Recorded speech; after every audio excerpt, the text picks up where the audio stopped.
Are you considering moving off the grid because the government is breathing down your neck, or maybe you're worried about a major disaster that could be right around the corner? Hold that thought for a second. And a word of caution, that property might look very enticing, but is it ideal for preparedness purposes? Many people unfortunately make mistakes throughout this process, and they get stuck with a property that just turns out to be a big headache. I've devised a rating system that's going to help you find that ideal piece of off-grid paradise. Now, even if you're not planning on purchasing any property anytime soon, this is going to be an excellent general overview in preparedness, and I guarantee you that I'm going to talk about things that you hadn't thought of before that will benefit you to know when it all hits the fan. I'm going to break down my scoring system in detail, and then we're going to look at some actual properties and rate them using the scale. Let's get to it.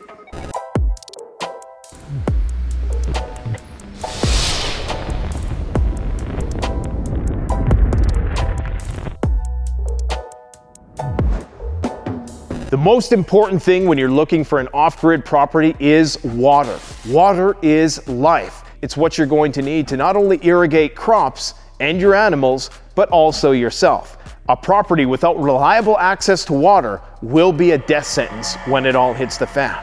Just because there's not standing water on the property in the form of a creek, a river, a pond, or even a lake doesn't mean that it's not going to be a great property. Chances are there's well potential, but you're going to want to make sure you know what the flow rate of the well is and have some understanding of how deep that well is and how well it's going to function. You're also going to want to keep in mind the average precipitation of that particular region, and this can vary from one valley to the next. If there is ample amounts of precipitation, rain catchment will be a viable solution. The next big thing is food. We're talking about soil fertility, whether or not the land is actually arable, what the growing season is, what the plant hardiness zone is of that particular region. Is there hunting and gathering potential on the property? Are there existing orchards or perennials? Those things are going to be incredibly important because it takes a long time to grow a fruit tree. And lastly, livestock. Will there be any grassland to support ruminant animals? Defense and security.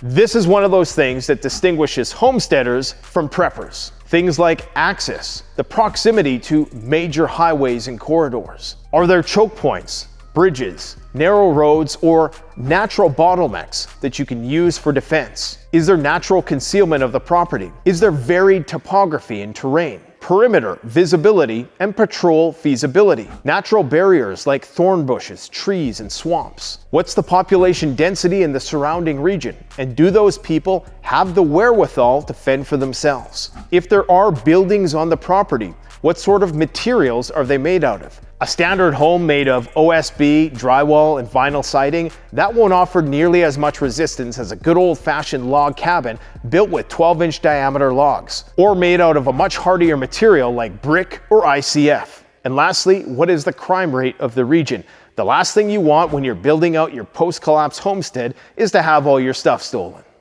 Next up is remoteness and proximity. Some people think the further I go off-grid, the better off I'm going to be.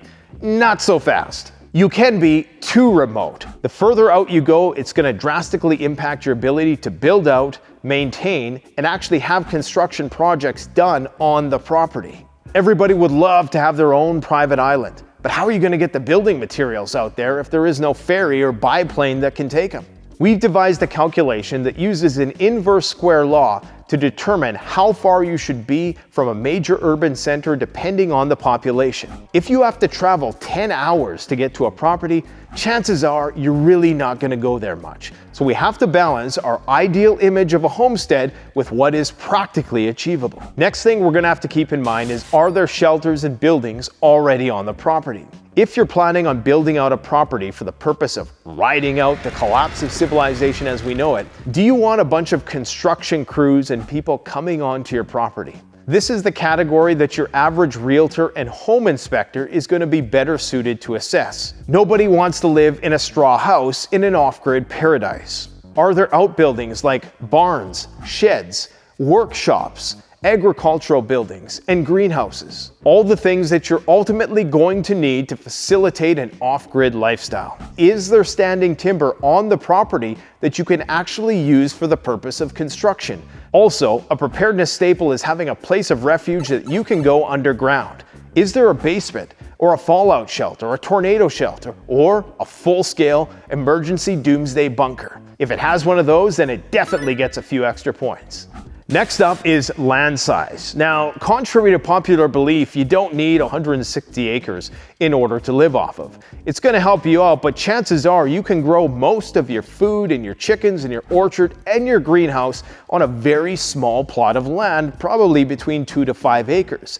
It's only when you're getting into those ruminant animals that you might want more land for grazing. Now, the size of your land will come in handy if we're talking about hunting, gathering, or maybe you just like shooting guns and you don't want to bother the neighbors or attract attention, which of course is a cornerstone of preparedness. But there's one thing that people often don't look at, and that is, what is the surrounding land? The ideal situation is to be bordered up against some kind of crown or public access land.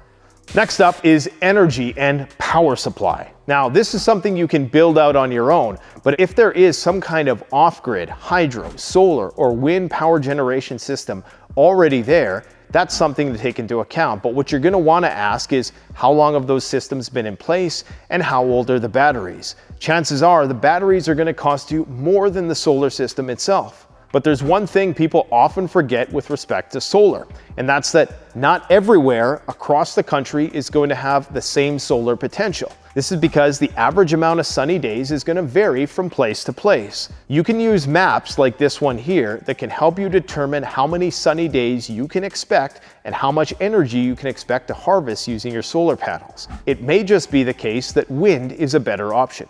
Also, if you live in a winter climate, having access to firewood is absolutely essential, and having a fireplace already in the home is a bonus. If you live in a cold climate, you're going to need an alternate system to heat your home during the winter time. That could be anything from a wood stove and fireplace, leveraging passive solar, or even geothermal. But all of these have their pros and cons. Having backup fuels like propane or diesel that are relatively long-lasting are great, but eventually they're going to run out. While living remotely off the grid can be a wonderful experience, there's one practical consideration that often gets overlooked. How close are you to medical support? The fact is, when you are off-grid, you're exposed to the elements, you're using all kinds of dangerous tools, and the chance for injury is actually higher than it would be in the city, where you have closer access to those services. Meteorology, the potential for natural disasters, and climate resilience are probably among the most overlooked when people are assessing properties. You might find a property that appears to have everything, but wait a minute, is there a wildfire risk? Has that region been suffering from drought for the last few years? Is the region prone to flooding, tornadoes, hurricanes, earthquakes, or even volcanoes? While these situations may be rare, these forces of nature can wipe out all of your hard work in an instant. There are some other microclimate things to consider, like which way the property is facing. Are you on the north side or south side of a mountain? But we'll talk about those in more depth as we assess individual properties. Communications. We are fortunate enough to live in the Starlink age, so you can essentially get internet access wherever you go. For some people, cell and internet service aren't high priorities. In fact, they might want to get away from those things. And of course, there's always ham radio or other analog means of communication. But just make sure if you're buying a remote property, you're potentially prepared to be completely off the grid with no way of communicating effectively with the outside world. The next thing is transport and access. You might find the ideal paradise, but if there are no bridges, no maintained roads, or no ferries to get you there, you're going to have to work 10 times as hard to achieve something where you do have that kind of access. In addition to that, you're going to want emergency means of egress. If you're living on the top of a mountain and there's only one road in and one road out, in the case of a wildfire, you could potentially be cooked, literally. Terrain access and steep grades are another big issue. All of these things can drastically restrict your ability to build out and maintain your property. Community and trade potential. This one might require you do a little bit of digging. chances are there's going to be a land titles registry, and you can go and actually look up who owns the land that's adjacent to yours. Maybe you can find a little bit of background information that might tell you something important about that particular family that lives there. This is also going to open up opportunities for potential trade. Maybe there's a cattle rancher, maybe there's a grain farmer. Do they specialize in equestrian or beekeeping? The possibilities for trade are endless if you find the right place. But community is not all sunshine and rainbows. You're also going to want to suss out if there's any potential bad actors who are operating in the space. There could be legal and regulatory factors that come into play. You're definitely going to want to look at zoning and the flexibility in terms of your ability to build out various structures that might be classed as agricultural. You're also going to want to look at water, timber, and mineral rights usage. And last but certainly not least is the financial aspect. Everybody's budget is going to be different, but some things are valuable to preppers that don't immediately meet the eye. For example, things like roads, established fruit trees. Maybe there's outbuildings that are going to accommodate your horticultural practices. All of these things are going to take immense amounts of time and resources to build yourself. Sometimes appraisers and realtors are going to miss things that are going to be of great value to preppers and homesteaders, but maybe not that valuable to the average person who is not at all concerned about those sorts of things. Now, there's some general modifiers that might reduce the score of any property. Now, we talked about whether something was in a wildfire-prone region, but what if the surrounding property has already been burned out by a wildfire? Well, that's actually the case with this property here. It was a beautiful historic property, and now, because it's completely surrounded by burnt forest, the property value has plummeted drastically. There's no timber for firewood or for construction.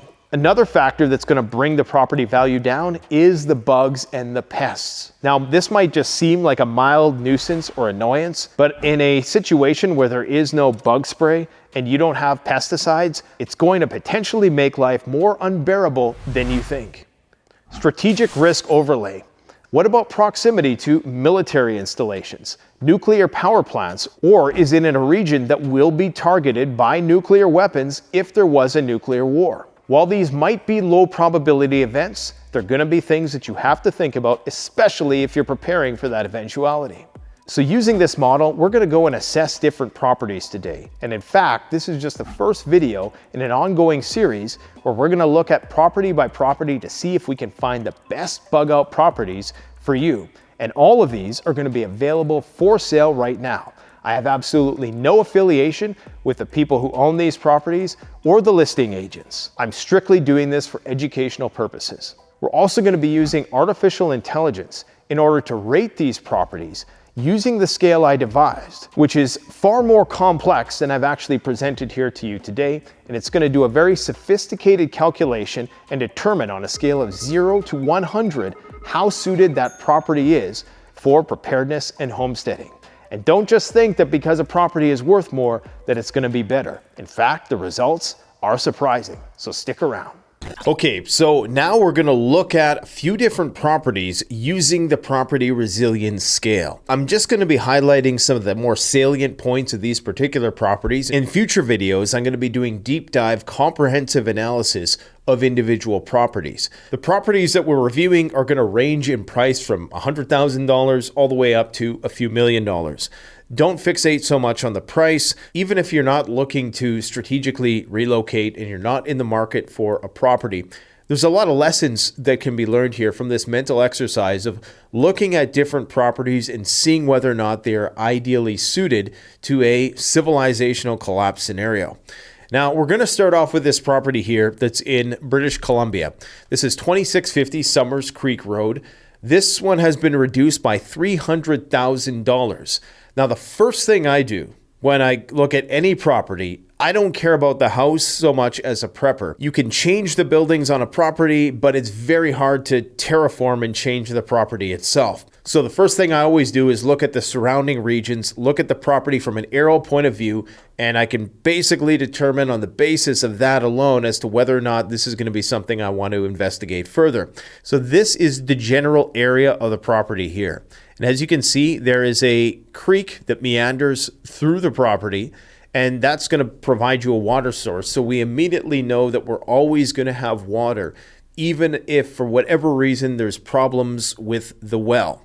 Well, we might have to purify it. We have a means of irrigating crops because this looks like a sizable creek. When you look at it compared to the house, it looks like it's probably between 12 to 20 feet wide in some places. Now, if we go over to Google Earth, you can see the topography in 3 dimensions. And this is interesting. So what you do notice immediately that in addition to having an adequate water supply, this property is on a well. One thing you notice is that this creek actually has a security function as well. So you can see that the only way to access the property, at least with a vehicle, you have to go through this bridge over this creek here. And so this is a potential choke point. So from a preparedness point of view, that is good. That means that there's only one way in and one way out, that you can easily control and manage the flow of traffic through this region. You also can see that there's a row of trees here, which slightly obscures the view of the place, but it's not going to hide it. And you'll also notice that the property itself is situated on a higher level than the road. So from a defensive point of view, high ground is always good, okay?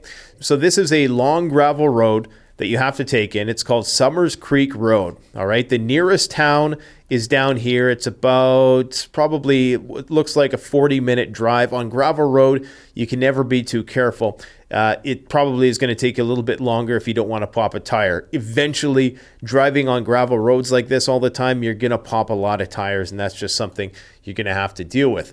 But we notice that there really is nobody else on this road. There's a few other properties scattered here and there, but really the purpose of this road is this recreational site up here. This is a lake, Missoula Lake, okay? And you can see that there's a bunch of summer homes, cottages, cabins up here. So this is a recreational site. Probably, for the most part, people who have these properties are not going to be problematic or pose a threat to you. However, if we're talking about an SHTF, we know that everybody who has a property here has to pass by this home on the way there. And so they're going to be aware that there is a property here. Now, this could be advantageous. This could be a community that could be potentially leveraged for the better in a grid down predicament, but it's also a potential security risk. Now, in terms of accessibility, this is a little bit off the beaten path for me. For some people, this is going to be ideal. You're about an hour and a half from a major urban center, and that would be Kelowna, which is over here. So if you're not planning on doing any major construction, this might not be a problem because you're not going to have to get things trucked in. If you have to get professional construction work done, that's something to factor in, is that they're going to have to add that to their travel time, and that's going to make for a very hefty bill. Now, you're still close to this town here called Princeton, which is a smaller town, but it looks like there's, enough amenities that you could get most of your needs met and very seldom ever have to go all the way to Kelowna. So it's an advantageous position in that it's off the beaten path. It is sandwiched in between a valley, so you're butted up against public land, which is ideal. Now we have to answer the question as to whether or not we can produce food on this property. There may be some hunting possibilities within this region. Typically, if you're looking for deer, waterfowl, moose, elk, you will find them, but the line of sight issue is going to be a factor when you're trying to hunt in the mountains. It's not as good as hunting in the prairies. So if you're talking about growing fruits and vegetables, then we have to look at the soil composition. And there's a tool that you can use to do that, and it's this Soils of Canada interactive map. Now, you can zoom in on any part of Canada, and it will tell you exactly what the soil composition is of that particular region. So here we can see that the region that this falls in has what's called luvasolic soils. Now, luvasolic soils are soils that don't contain a lot of organic matter. So for that reason, you're going to have to either have soil trucked in to get started, you're going to have to utilize different types of fertilizers and nitrogen in order to fortify the soil to make it so that you can actually grow food there. This is very important to understand. While this property might check a lot of boxes actually growing food here could be challenging. So you also want to use the plant hardiness zone map to determine where exactly this falls in terms of growing season and amenability to growing different types of fruits and vegetables. This is a scale between 1 and 9. This is 5A, so that means that in terms of the sunlight, in terms of the temperature, basically you're going to be able to grow most fruits and vegetables in this region, granted you have the soil to do so.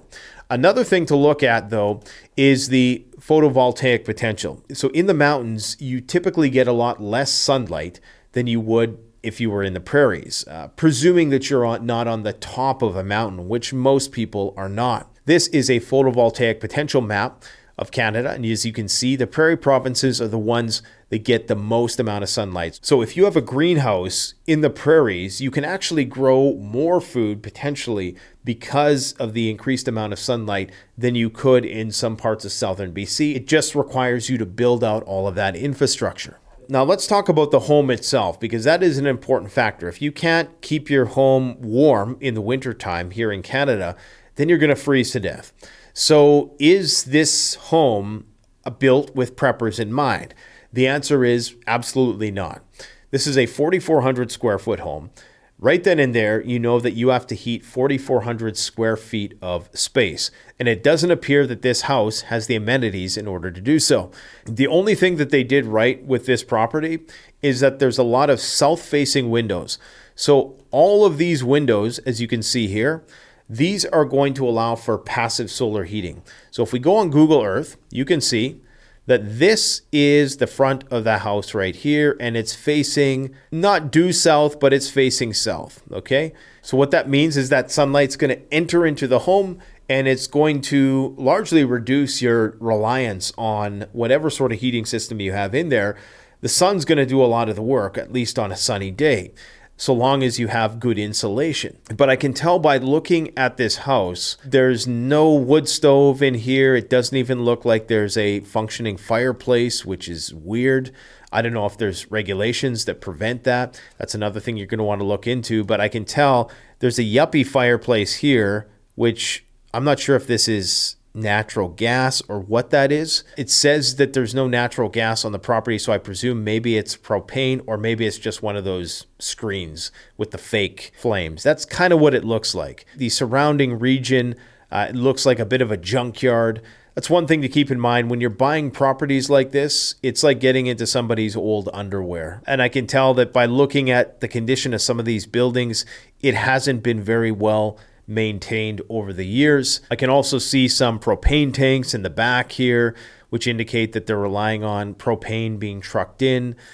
They do, however, they are connected to electricity. You can see a power line here, and there is a power line that goes along this gravel road here. So we know that they're on the grid, but they don't have any off-grid system, with the exception of a well, which of course is going to require electricity.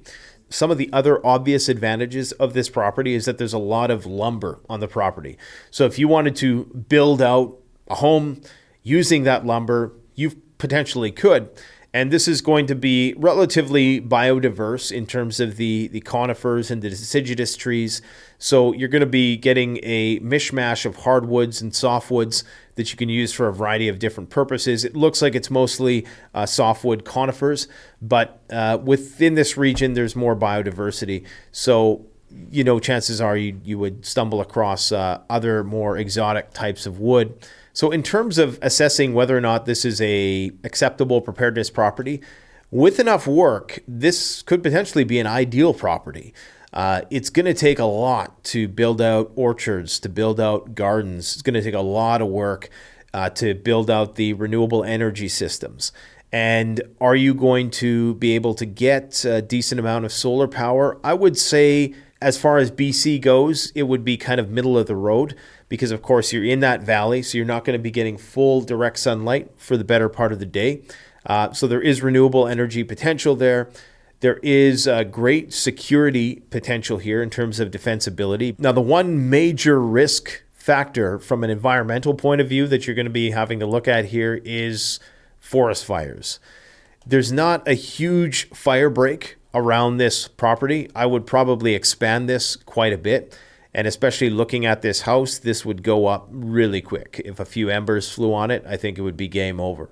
So I think it's a nice balance because you also have a lake that's not too far. There's a recreational component to this as well, just up the road here. This is a very workable piece of land. So we're going to run this through our system, and we're going to put the prepping score on the screen so that you can see. Okay, now this next property is $1.6 million Canadian. Okay, that's out of a lot of people's price range, but I just want to show you something really important. Now, there's 250 acres here across 2 titles, and I just want to show you exactly where this is. So this is right along the US-Canada border, okay? Were it not for that, this would be the picture-perfect property. And the reason why I say that is, of course, if there ever is some kind of major international crisis, not only do you have to worry about government overreach from 2 sides, you also have to potentially worry about refugees and illegal immigrants coming across on your property. However, that problem is mitigated by the fact that you'll notice that this is the property here, okay? And behind it in the United States side is basically hundreds of square miles of just pristine wilderness. You can see that this is a massive mountain that's behind you here for hundreds of square miles. So ain't nobody coming through these mountains unless they're really dedicated and motivated. So yeah, this is a region that is very sparsely populated. Now, the reason why this property is almost, and I say almost, perfect for preppers. So number one, we know that water is not going to be a problem on this property. You have a beautiful river that is flowing through there that's going to be likely glacier fed. None of this water is going to be 100% clean because there's going to be industry here and there. But by and large, this is a very ideal situation as far as water is concerned. You can see the embankment on the river is fairly steep, and it doesn't look like it's succumbing to erosion at all. One useful tool that you can see if you want to see how the landscape has changed over time is you can go into Google Earth and you can click on View and you click on Show Historical Imagery, okay? So if you want to see how this property looked, I don't know, 20 years ago, in some cases, the satellite imagery is not going to be as good because, of course, technology wasn't as good back then, but you can get a general sense of how the landscape might have looked and whether or not it's fundamentally changing and in what direction. So here we can see back in 2004, this is what this property looked like. And we go to 2025 and we can tell that the river is basically the same size, more or less. You want to look at a couple years because oftentimes these pictures are taken at different times of the year. And if the image is taken during the spring, when the spring runoff, this river is going to be a bit wider. That's a very useful tool. I would encourage you to leverage it. In some cases, you can go back all the way to 1985, but as you can see, the detail just really isn't there. Now, if you're planning on putting solar panels on a property like this, one thing you're going to have to consider is this. Now let's spin it around here because I want to show you the 3-dimensional topography of this region, all right? This is south over here. Your property is kind of obstructed by this mountain, which could obscure the amount of sunlight you're going to get directly on to this part of the property. Now you can see here, if you look at this side of the mountain compared to this side, so this side of the mountain is very green. This side of the mountain, however, is quite arid. And that's because the sun is beating down on this a lot more than it is on this side. So if you wanted to do solar here, you're going to need a much bigger solar array in order to meet the solar needs of this particular property. Another interesting feature of this property is that there's a railroad track that runs through it. Now, from an SHTF point of view, that could have some pros and cons, okay? One of the pros is that that's a means of travel, so there's a way that you could, potentially get to your neighbors. and you could use hand cars even. There's other methods that you could utilize. Now, obviously, it's going to be an inconvenience because you're going to be waking up in the middle of the night to trains passing by, but it's a very interesting setup. Now, if we look at the actual surrounding region here, we have a lot of houses, and you are actually at the end of the road with this. So there's nobody past you here by the looks of things. This road just kind of goes into nowhere, basically. It ends at the top of this mountain. It's a very interesting setup, right? You have some really nice, rich land. It looks like the soil is really nice here too. You can see that the grass has been suppressed by the ruminant species that they have. They have horses. They have cows by the looks of things. They even have an orchard planted here. I'm not sure what variety that is, but presuming that these animals have been there for a long time, dropping manure all over the place, then that's going to enhance the richness of the soil as well. As far as British Columbia goes, this is a huge canvas to work with for flat land. This is actually a very nice property, I must say. I would probably rate this property very high for preparedness. The only problem is if you want to do solar, it might not be the ideal situation for that. It would probably have to be here somewhere where you put your solar array. And that, of course, would be very visible from this highway here. We can go to street view because you want to see, okay, how does the property look from the highway? So can you see it from this highway? You can't really see it. This is a Crow's Nest highway. It's a main highway. It doesn't look like you can really see it through there. Let's see if we can see it over here. It looks like there's a bit of a clearing. No, you really can't see it much at all. So you're 10 minutes from Christina Lake, 5 minutes from Christina Lake Golf Club. The owner has grown many different types of varieties of fruits and vegetables over the years and has generated additional income through U-Pick raspberry operation. So you have a means of acquiring calories for the better part of the year anyways, and you could store that. So that's huge. To have that already established, that's big. And to have a place where you could actually have a few cows. There's rainbow trout in the river, so you also have another alternate means of protein there. This is sounding pretty good. There's got to be a catch though, right? There's got to be. Nice, diverse wildlife, hiking trails, recreationally, this is incredible. So I would wonder though what the regulations are on such a property. And I'm still going to rate that pretty darn high. Yeah, like the only real downside of this property is the border thing. And I don't think you're going to be worried about much on the border because look at this. It's just endless expanse to the south of you for miles and miles and miles.